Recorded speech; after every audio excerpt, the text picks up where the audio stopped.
The Wilds of Talandre update was Throne of Liberty's first major expansion, and for me the most exciting content has always been Nebula Island and the artifact system, and both are now finally arriving. Today's video I will break everything down for you, covering all the key details you need to know, and at the end I will share some tips to help you make the most of those first few days when the update goes live. Before we dive in, I want to give a quick shout out to Amazon for sponsoring this video. Their support makes content like this possible. Alright, let's get started. Let's start with the artifact system. If you press escape, you will see a new tab dedicated to the system.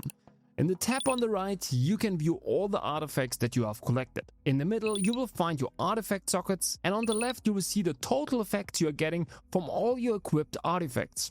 First of all, it's important to know that artifacts come in 3 grades: common, uncommon and rare. As of now, there are no epic artifacts, so the best ones are the blue ones. As you can see, the system has 6 artifact slots. The 4 in the corner are called Thale stones. The one on the right is the lunar stone, and the one on the left is the solar stone. If you want to equip one of your artifact stones, simply double click on it and it will automatically move into the correct socket. You can switch between them anytime, so go ahead, mix things up, try out different combinations and see what works best for you.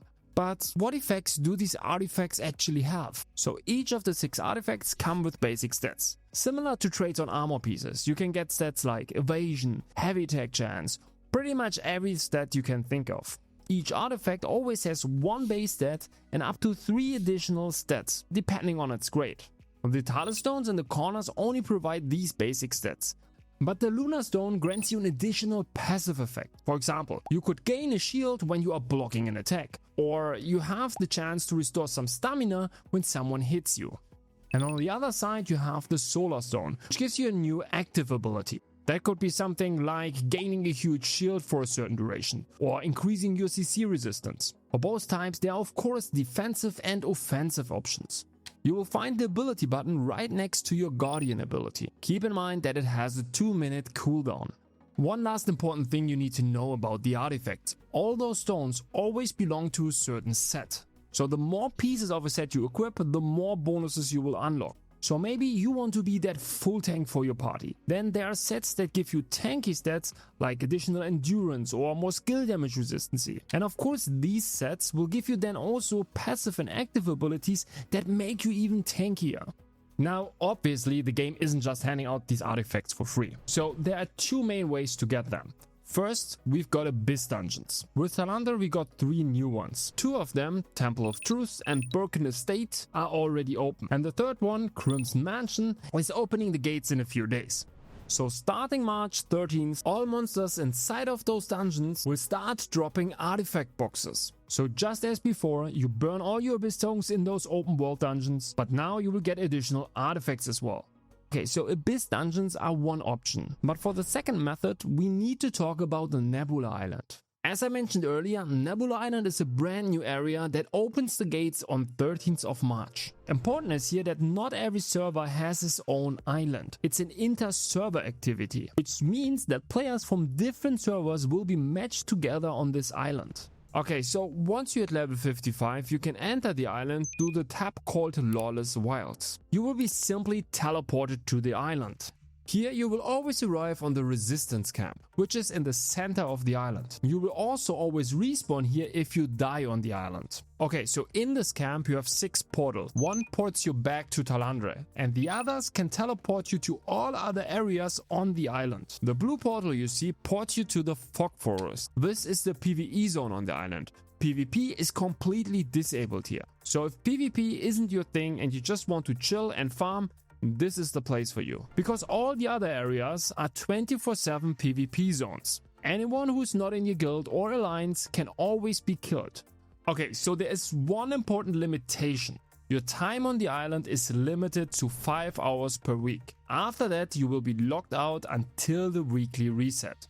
There is a way to increase your time, but I will get to that in a bit. Now you might be wondering, why should you even go to Nebula Island? First, there are a bunch of PvP focused events. The most important ones are the 2 new world bosses that spawn exclusively in the PvP areas. These bosses drop some of the most powerful new accessories in the game, so PvP guilds will heavily contest and compete for them. But here's the twist: unlike traditional world boss fights, these events have a unique mechanic. The bosses spawn in a portal. But unlike the portals you are used to, the ones on Nebula Island have a maximum capacity of either 24 or 60 players. This creates a 2-layered battle. So inside the portal, players battle each other while competing to contribute damage to the boss. Because the more damage your guild contribute, the more likely your team is to receive loot. And outside the portal, another battle is happening. Here teams fight for the control of the portal area. Because if someone inside dies, a player from the outside can take their place. It's a constant back and forth with teams trying to maximize the contribution to the boss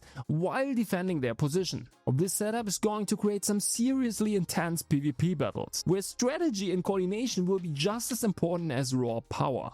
Personally, I'm super excited for these events. It will be so interesting to see how they play out in Europe. Overall, I think it's going to be brutal, but also insanely fun.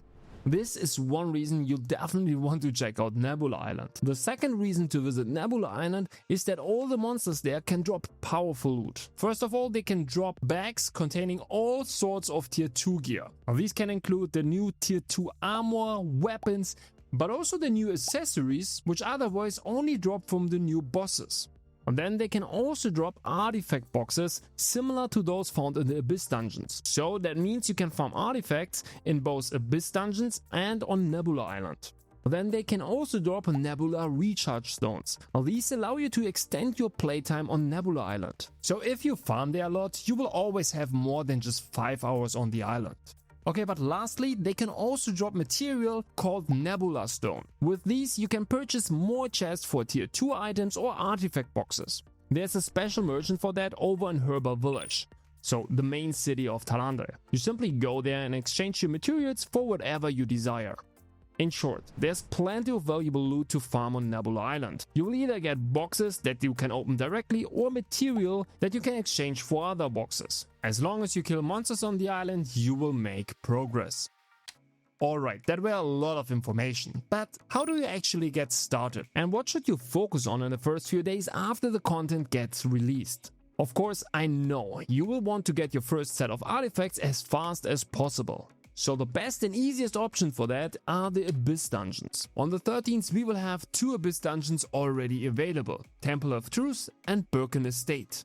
My recommendation: stock up on Abyss tokens as much as possible. Complete all your dungeons, do your daily contracts, fill your Abyss tokens up to a cap of 40k. Now it's important to understand that not all Abyss dungeons drop the same artifacts. If you're looking for specific ones, always check which artifact boxes the different Abyss dungeons drop. So you simply click on the map of a dungeon, select a random monster, and you will see what kind of loot it drops. If you find an Abyss dungeon with the artifacts you are after, you can spend all your tokens there and farm as many artifacts as possible.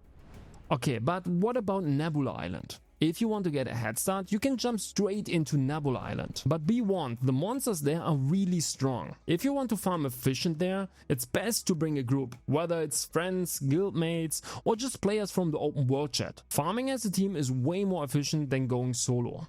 Now you might be wondering, should you use all your Nebula playtime right away? Honestly, in the first week, I would say just explore and try everything as much as you want. But if you are in a competitive PvP guild, keep in mind that you will need to save some playtime for the world bosses on the island. That said, if you rather use all your time early, go for it. Missing 1 or 2 world boss events in the first week isn't the end of the world. There's plenty to do in Talandre, and no matter how you approach it, you won't run out of content anytime soon. But if you are looking to progress as fast as possible, just make sure you're farming enough each week to get all your Nebula conquest chests and rare artifact chests. These give you tons of artifacts and even a shot of tier 2 items early, which can be a huge boost for you. Alright, one last important thing you need to know for your progression. Maybe you are a tank, but you keep getting a ton of DPS artifacts. So what do you do with them? That's where material transmutation comes in. You might be already familiar with the system from runes. It works the same way. Basically, you just throw all your unwanted artifacts into the transmutation system and it will generate random new ones. It's just a great way to recycle artifacts you don't need and get a shot at ones you actually do.